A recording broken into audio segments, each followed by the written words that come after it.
천사사관학교 55번째 강의를 시작하겠습니다. 이 강의는 미카엘과 그의 사도들 교회 56번째 설교를 기준으로 한 것입니다. 요한복음 1장, 요한복음 12장 1절로 8절까지 보였습니다. 6월절 엿새 전에 예수께서 베다니에 이르시니 이것은 예수께서 죽은 자 가운데서 살리신 나사로의 있는 곳이라. 거기서 예수를 위하여 잔치할세 마르다는 이를 보고 나사로는 예수와 함께 앉은 자 중에 있더라. 마리아는 지극히 비싼 향유 곧 순전한 나드 한 근을 가져다가 예수의 발에 붓고 자기 머리털로 그의 발을 씻기니 향유 냄새가 집에 가득하더라. 제자 중 하나가 예수를 잡아줄 가롯 유다가 말하되 이 향유를 어찌하여 300데나리온에 팔아 가난한 자들에게 주지 아니하였느냐 하니, 이렇게 말하면 가난한 자들을 생각함이 아니요 저는 도적이라 돈꾀를 맞고 거기 넣는 것을 훔쳐감이러라.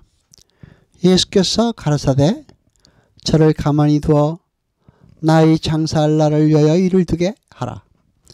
가난한 자들은 항상 너희와 함께 있거니와 나는 항상 있지 아니하리라 하시니라. 아멘.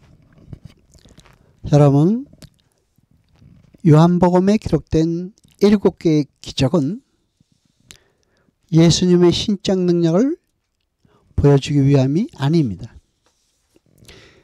그것은 그 어떤 것을 보여주기 위한 표지판인 것입니다. 우리는 그 표지판을 보고 그 놀라운 능력에 감탄만 하고 있어서는 안 됩니다. 우리는 그 표지판이 말하는 의미와 가리키는 방향으로 눈을 돌려야 합니다. 죽은 나사로의 무덤 속에서 살아나온 사건은 단순한 기적이기가 아니라 요단 동편에서 요단강을 건너 초롱성 여리고를 파하시는 것으로 모형된 하나님의 구원의 능력과 권세를 작은 그림으로 보여주는 것입니다. 그 그림의 의미하는 바는 우리가 두려워하는 그 지금까지도 이기신 예수 그리스도의 우리를 향한 사랑을 말하고 있는 것입니다. 오늘 본문은 마리아의 향유 도유 사건입니다. 그런데 많은 이들이 이 사건을 마리아의 헌신으로만 보고 있는 것 같습니다. 그래서 그런지 오늘 본문은 300데나리온이나 되는 값비싼 향유 옥합을 깬 마리아를 본받아 우리도 가장 귀한 것을 주께 혹은 교회에 드리자는 격려의 소재로 많이 쓰이곤 합니다. 그렇지 않습니다. 우리의 헌신을 독려하는 그런 내용이 아닙니다. 본문은 그보다도 더 융성 깊은 복음의 메시지를 담고 있는 아주 은혜스러운 에피소드입니다. 에베소서 2장 5절로 6절까지 봅니다. 허물로 죽은 우리를 그리스도와 함께 살리셨고 또 함께 일으키사 그리스도 예수 안에서 함께 하늘에 앉히시니 아멘. 죄와 허물로 죽었던 나사로가 하나님의 은혜로 살아나서 예수님과 함께 앉아있는 그림은 바로 에베소서에 기술된 복음의 이야기인 것입니다. 허물로 죽었던 자들이 예수와 함께 죽고 예수와 함께 살아나 예수와 함께 하나님의 나라 보좌에 앉아있는 그 구원의 이야기가 오늘 본문 1절과 2절에 그림으로 그려져 있는 것입니다. 죄와 허물로 죽어야만 하는 우리 모두가 예수 그리스도로 말미암아 살아난다는 내용을 말하는 것입니다. 바로 마리아의 향유 도유 사건이 예수 그리스도의 죽으심과 살아남 그리고 하나님 우편에 앉으심 등의 복음의 여기를 그대로 함의하고 있는 사건인 것입니다. 마리아는 예수님께 감사의 표시와 존경의 표시로 그리고 절대 순종의 표시로 그 발 앞에 꿇어앉아 자기의 머리를 풀고 그 머리를 위하여 향유를 발랐습니다. 자신이 가지고 있는 가장 소중한 것으로 예수님께 감사와 존경을 표시한 것입니다. 구약에서 머리를 푼다는 것은 나는 부정한 자라는 것을 인정하는 행위를 말합니다. 그리고 누군가의 발 아래 앉는다는 것은 그 사람에게 대한 절대 복종을 상징하는 것입니다. 여러분, 우리는 여기서 아주 중요한 메시지를 발견할 수 있습니다. 이 그림은 마리아가 자기가 가진 가장 소중한 것과 자기 자신을 바쳐서 예수님의 죽음에 동참하고 있는 것입니다. 그것은 성도의 헌신은 자기가 가지고 있는 어떤 것을 하나님 쓰시라고 하나님께 드리는 것이 아니라 예수님의 죽음에 동참하는 것이라는 사실입니다. 마찬가지로 우리가 헌신하고 헌금하고 봉사하고 선교하는 것은 우리가 가진 것을 나누는 것에서 쓰시는 것이 아니라 내가 예수님의 죽음을 이해하고 있고 나도 그 죽음에 동참하기를 원한다는 우리의 신앙 고백적 차원에서 드려져야 하는 것입니다. 그러니까 참다운 헌신은 내가 주님께 무엇이 도움이 될 만한 것을 보태드린다는 차원이 아니라 주님의 은혜로 예수 그리스도 속에서 내가 하나님께 바쳐지는 엄청난 사건인 것입니다.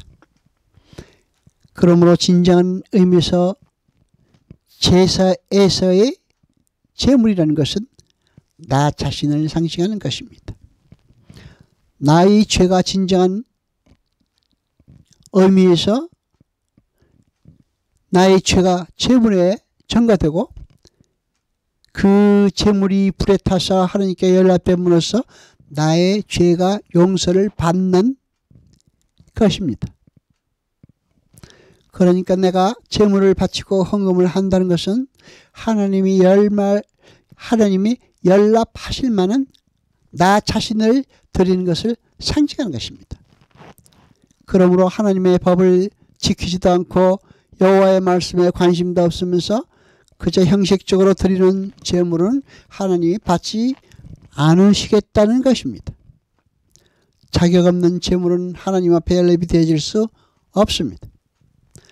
그러한 제물을 드리는 제사는 연락되지 않는 것입니다. 물론 구약의 제물은 오실 예수 그리스도를 상징하는 것으로서 나를 대신할 점도 없고 흠도 없는 대속물을 상징하는 것입니다. 그러나 히브리서 기자의 말처럼 짐승의 피는 나를 대신할 수 없습니다.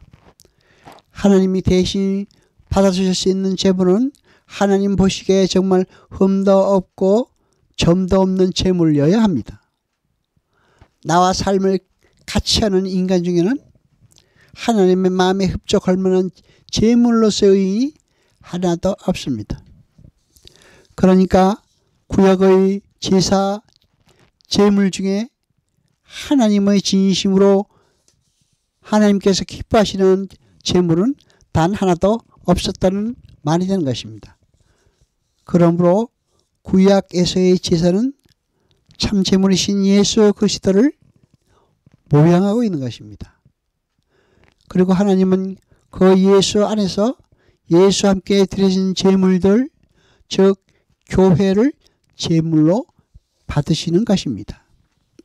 그 말은 우리가 예수 안에서 하나님께 연락되는 점도 없고 흠도 없는 자들이 되었다는 의미입니다. 그래서 주님은 자신의 모든 재산을 다 드린 과부를 칭찬하셨습니다.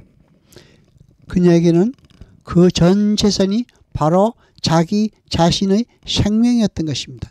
그 생명을 바친 것입니다. 여러분, 헌금은 그렇게 주님 안에서 나 자신을 온전히 부인하고 나 자신을 하나님께 기쁘게 드리는 행위인 것입니다. 하나님께서 예수 안에서 나를 받으시고 나의 허락하신 그 영생이라는 복락이 얼마나 소중하고 값진 것이라는 것을 내가 알기에 이 땅에서는 나와 나에 속한 모든 것을 하나님께 기쁘게 드리는 것입니다. 오늘 본문의 마리아의 행위는 자신이 가지고 있는 가장 소중한 것을 들여서 자신이 소유하고 있는 가장 소중한 머리카락으로 예수님의 발을 닦는 나를 드리는 자기 부인의 행위였던 것입니다. 그것이 바로 예수 그리스도의 삶이었고 하나님의 지혜가 담긴 복음이었기에 그녀의 행위가 오늘날도 예수 그리스도의 복음과 함께 기념되어 전해지고 있는 것입니다. 이렇게 마리아의 도유 사건은 하나님 나라의 진리를 말하고 있는 것입니다. 여호와 아버지 하나님 거룩하시며 세세토록 영광과 찬송 받으소서. 말씀을 들을 때 깨닫게 하시며 우리로 진리를 알게 하소서. 이 모든 것 감사드리며 우리 주 예수 그리스도의 이름으로 기도드리옵나이다. 아멘.